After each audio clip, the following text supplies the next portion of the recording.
आज से कुछ वर्षों पूर्व तक श्री खाटू श्याम जी का नाम केवल राजस्थान में ही जाना जाता था। मगर इधर कुछ वर्षों से खाटू श्याम जी का प्रचार इतना अधिक बढ़ गया है कि केवल भारत में ही नहीं, अपितु समूचे विश्व में न केवल इन्हें जाना जाता है कि बल्कि अनेक परिवार खाटू श्याम जी के चमत्कारों को अपनी आंखों से प्रत्यक्ष देख चुके हैं।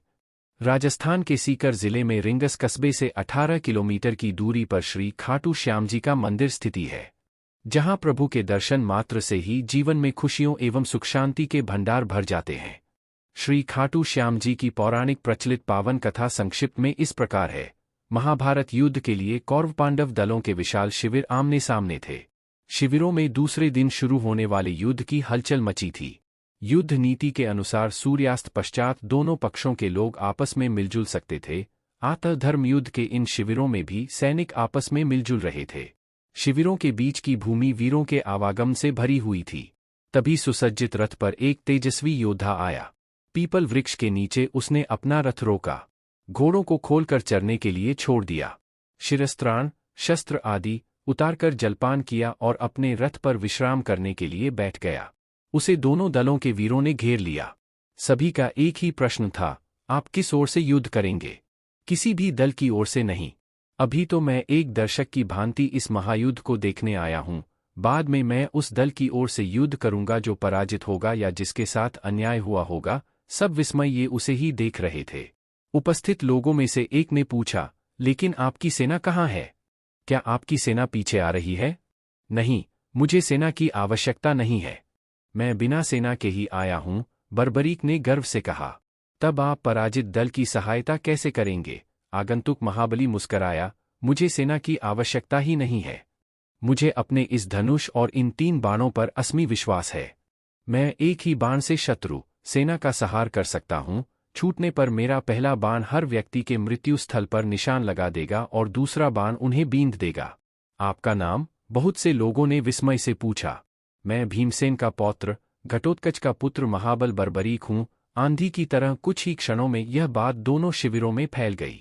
हर किसी पर बर्बरीक का ही नाम गूंज रहा था। सैनिक लोग बात की गहराई तक नहीं पहुंच रहे थे, पर बात की गंभीरता को समझने वाले योद्धा चिंतित हो उठे। भगवान श्री कृष्ण सोच विचार करने लगे कि यदि वास्तव में ही वह वीर निर्बल पक्ष का साथ देगा तो पांडवों की विजय होते ही कौरव निर्बल हो जाएंगे। फिर वह वीर उनकी ओर से लड़कर पांडवों की विजय को पराजय में बदल देगा। क्या वह वास्तव में ही ऐसा विलक्षण धनुर्धर है जो 2 बाणों से ही शत्रु सेना का संहार कर सकता है? चलकर परीक्षा ली जाए। वह उठे और बर्बरीक के पास पहुंचे। उन्हें आता देख सभी सैनिक गण इधर उधर हट गए। बर्बरीक ने श्री कृष्ण का अभिवादन किया।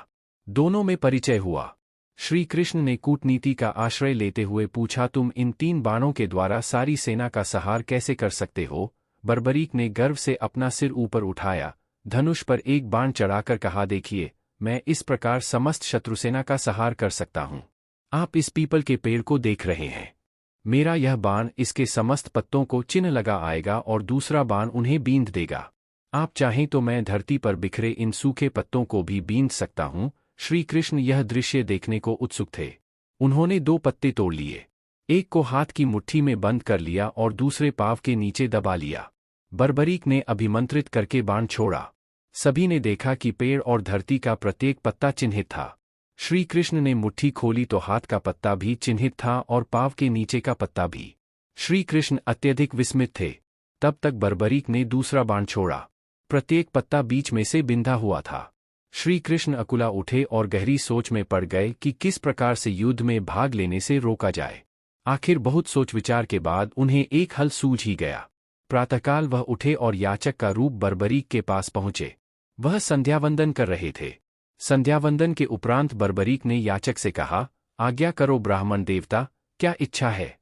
कुछ दान पाने की इच्छा है महाराज, ब्राह्मण रूपधारी श्री कृष्ण ने कहा। यहाँ तो मेरे पास विशेष धन नहीं है, परदेश में हूँ। ये बहुमूल्य वस्त्राभूषण हैं, इनकी इच्छा हो तो कहो। मेरे पास में जो कुछ भी होगा वह मैं तुम्हें दान में अवश्य दूंगा। वस्तु तो वही मांगूंगा जो आपके वश में है। तब मुझे कोई इनकार नहीं, चाहे तुम मेरे प्राण मांग लो। प्राण? इतना दम्भ अच्छा नहीं है महाबली। कह तो दिया। अच्छा, ऐसा है तो मुझे अपना शीश काटकर दे दीजिए। बर्बरीक यह सुनकर सिहर उठे। इतना कठोर दान भी कहीं मांगा जा सकता है? उन्होंने क्रोध को दबाकर कहा, मुझे विश्वास ही नहीं होता कि तुम ब्राह्मण याचक हो। तुमने दान प्रथा को कलंकित किया है। तुम अवश्य ही कोई कूटनीति हो। जो वचन मैंने दिया है उसे मैं अवश्य पूरा करूंगा। किंतु अब तुम यह बता दो कि वास्तव में तुम हो कौन? श्री कृष्ण ने अपना रूप बदलते हुए कहा, मैं श्री कृष्ण हूं बर्बरीक। मैं नहीं चाहता कि तुम इस महायुद्ध में भाग लो और तुम्हारे कारण दोनों पक्षों को विनाश हो जाए। मैं अपने वचन को पूरा करूंगा, परंतु मेरी इच्छा मेरे साथ ही मिट जाएगी। निसंकोच कहो, तुम्हारी क्या इच्छा है? मैं इस महायुद्ध की अच्छी तरह देखना चाहता हूं। सृष्टि के सभी महारथी इसमें सम्मिलित हुए हैं। मैं देखना चाहता हूं कि कौन कितना बली है। तुम्हारी यह इच्छा अवश्य पूरी होगी। कहते हैं कि तब भगवान श्री कृष्ण ने बर्बरीक के सिर को किसी दिव्य औषधि के सहारे जीवित रखा व उसे पीपल की सबसे ऊंची शाख पर टांग दिया, जिससे वह भली भांति युद्ध देख सके। और यह बात सही है कि बर्बरीक ने उस धर्म युद्ध को भली भांति देखा। 18 दिन तक महाभारत का महायुद्ध हुआ। अंत में दुर्योधन की मृत्यु के साथ इस महायुद्ध का अंत हुआ। पांडव विजयी हुए, कौरव पराजित।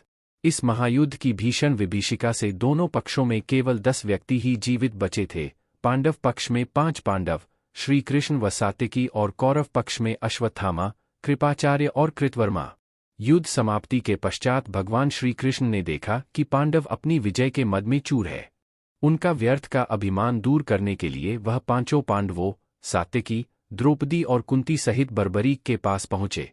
बर्बरीक का मुखमंडल चमक रहा था। उसने आदर सत्कार के पश्चात पूछा, खो कैसे आना हुआ? सभी उनके मुख से अपनी अपनी वीरता की प्रशंसा सुनना चाहते थे। अर्जुन उनके मुख से यह सुनना चाहते थे कि मेरे समान धनुर्विद्या का ज्ञाता इस संसार में